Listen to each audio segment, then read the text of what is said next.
So as you can see here on my screen here, I want to talk a little bit about this Valentine's Day. It seems like our people, this is a day that we love to celebrate, once a year in February, right? But we don't know the origins of it. People don't like to search things out and see what these days are really about. You know what I'm saying? We think it's all about love and courtship with our loved ones. But as you can see here, the history of Valentine's Day, right? It says when men beat women with bloody animal hides for fertility, right? So the title alone right here is letting you know that your so-called Valentine's Day, in which our people like to celebrate every year, you know what I'm saying? It's not what we think, man. You know what I'm saying? And me personally, I think you don't need one day out of the year just to show your spouse that you love them. You can do that every day of the year. Or you can just pick a day out of the week or even out of the month to show that your wife or your husband that you love them. You don't need no special day to buy your husband or your wife a box of chocolates or a teddy bear or rose or a bottle of champagne or have them a nice candlelit dinner waiting on them when they get home from work or whatever. That's something that you don't need a special day to do. You know what I'm saying? But this right here, being that this is a tradition of men, and this is a day that's taken out of the year to celebrate these things that our people like to do. It's all about something else, man. It's not about what we think. And as it says here in the history of Valentine's Day, when men beat women with bloody animal hides for fertility. So this is what our people are celebrating, man. So, that's the reason why I wanted to speak on it, right? So it says the history of Valentine's Day is rather gory and sometimes fantastical, but how much of it is really true, right? So, anything that's concerning gore or gory, it's about blood. It's like a massacre or something like that. It's chaos concerning a whole lot of blood, just a bloody mess, right? And sometimes fantastical. So to us it's fantastic. We recording our husbands and our wives. We're doing something special for them, right? But how much of it is really true? So is it really true that we think that this is a day is all about love? Well, according not to this title here, it says when men beat women with bloody animal hides for fertility, right? So this is what this day is about, man. This is what our people love to celebrate every year, right? And they don't even know what they're doing it for, right? So the history of Valentine's Day could have some dark origins in the pagan festival of Lupercalia, right? So it's letting you know that this right here is an ancient celebration, man, a pagan ancient celebration, festival of Lupercalia, right? So we already know, like, especially us brothers and sisters in this truth, we know anything that's pagan or concerning paganism is not of the Most High, right? That's all Wicca, witchery, satanic worship, right? So as you can see here, the men here, it looks like they're covered in blood a little bit. They have two animals, and it looked like they have the hives in their hand, which they took from the animals. I think the hives is like the skin or like the guts of the animal, and they're about to hit the woman here, right, as a sign of fertility. So as you can see here in the picture, the woman is holding a stomach. That's a sign of fertility. It looks like she's bearing child. So this is what this day is about, man. You go around hitting women with bloody hides from animals. You know, that's the sign of their love, the pagan love, right? Not like the love we have today. As it says here, even though this day of love, so-called day of love, has most couples rushing to make each other happy with flowers, gifts, candies. Just as I said before, right? That's what we think this day is all about. Make each other happy with flowers, gifts, candies. The history of Valentine's Day is rather easy, right? Most people picture a romantic Saint Valentine who wrote the first love poems for his beloved and made the day famous in his name when he died. But that is nowhere near the truth, right? So this is what our people think, man. We think when we hear St. Valentine's Day, we automatically think something romantic, right? We want to court our wives and husbands. We want to do something special for them. That's the first thing we think. Well, our people think, not me personally. I don't even celebrate Valentine's Day, but most of our people, that's what they think when they hear St. Valentine's Day. They automatically think romance, right? But it says right here, but that is nowhere near the truth, right? So it's letting you know that's nowhere near the truth. Well, however you think of Valentine's Day, you're going off. That's not what Valentine's Day is really about, right? So as it says here, there was not just one third century Saint Valentine, but two or even three, right? So it's letting you know it was three different Saint Valentines, right, in the third century, and none of them were remotely romantic in the way we understand it, right? So a lot of our people, when we think of Saint Valentine's Day, we think that they're romantic men. But it says right here, and none of them were remotely romantic in the way we understand it. So that's letting you know it's not even about romance. You know what I'm saying? So Valentine's Day itself and the person who it's named after, which is Saint Valentine, they're not even a romantic person. But today we celebrating it as a romantic day, right? It's crazy. But even before these saints, there was the gory pagan festival of Lupercalia, which was hushed up and replaced with the more demure and so-called Christian St. Valentine's Day. Right? So it's letting you know here that Lupercalia is really a cover-up.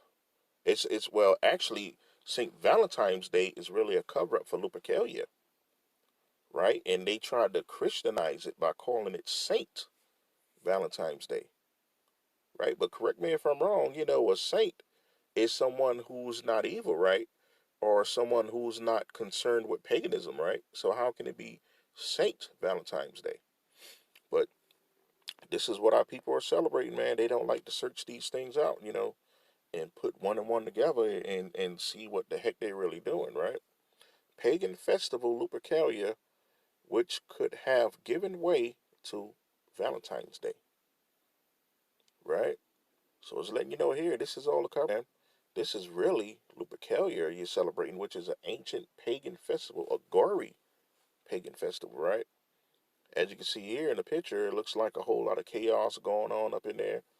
You know, you got the guy here. He looks like he have the animal hive, the bloody animal hive, about to hit the woman over the back with it for the sign of fertility, right? And it's just a whole lot of chaos and gore going on up in there.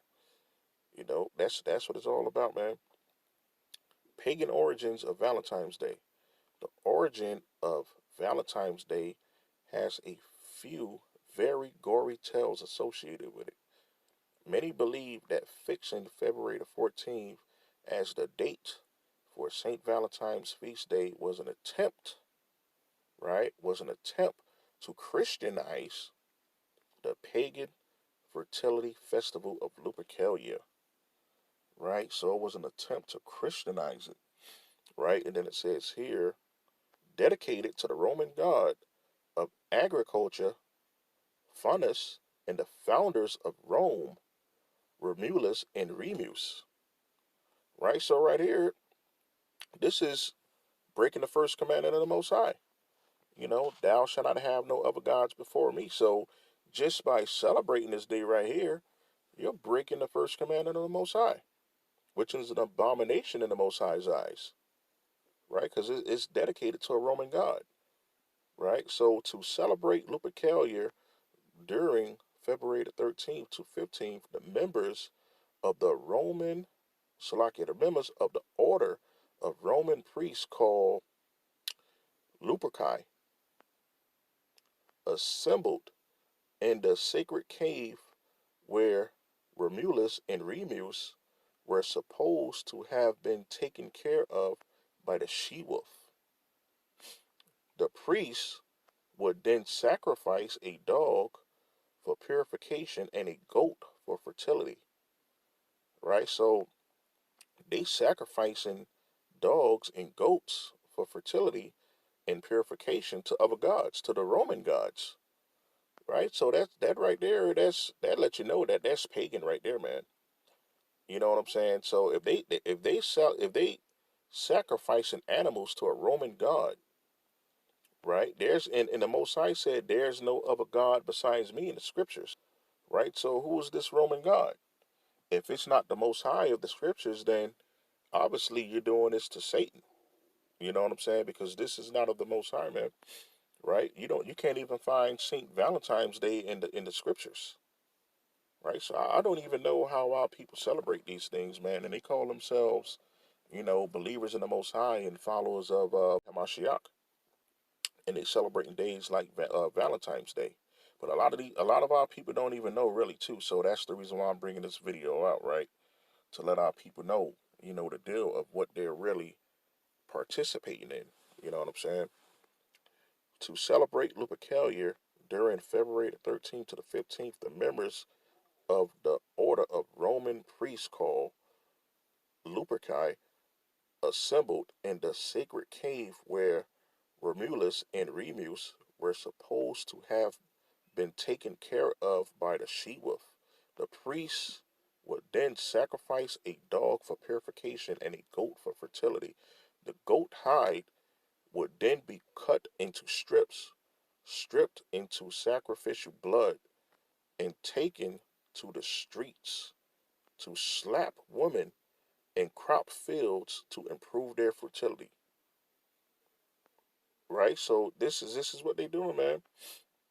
This is what they do. They cut it into strips, into sacrificial blood, and taken to the streets to slap women in crop fields to improve their fertility. Wow, so this is what this is really about, man.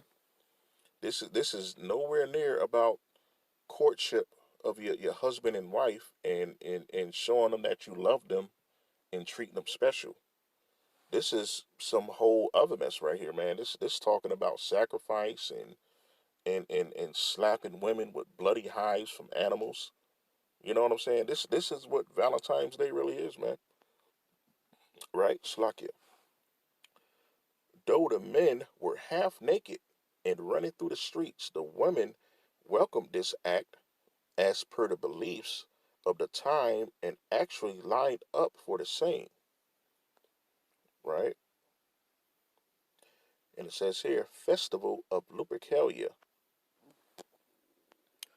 right? So this is what's going on here. As you can see in the picture, you got the men that's halfway naked and they running around all through the town and they slapping these women with these bloody animal parts, man, for fertility. That's crazy right there, man. Later on, all young and unmarried women would put their names in a big urn, and the bachelors in the city would pick out a name from it, after which the couple would be paired for a year.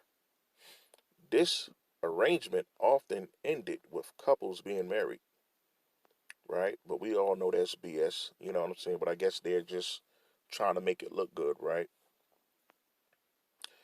The Rowdy Festival was denounced by Pope Gelasius the First in 496 after death. That means after Christ, right? That's when the sins of the world began to abound, because after Christ died, then pretty much that was like the beginning of the end, right? But there is no strong proof that St. Valentine's Day was established particularly to replace or cover up Lupercalia. Yeah, okay. So that's what it says here, right? So this is what this is all about, man. Our people, they celebrating this ancient pagan festival of Lupercalia, and they don't even know it, man. It's all a cover up. They don't even know it, and it's like they're paying homage. This, as it says here, right, to the Roman god, man, dedicated to the Roman god of agriculture, Faunus, and the founders of Rome, Romulus and Remus, right? So this is a ancient pagan Roman festival that our people celebrate, man. and they don't even know it.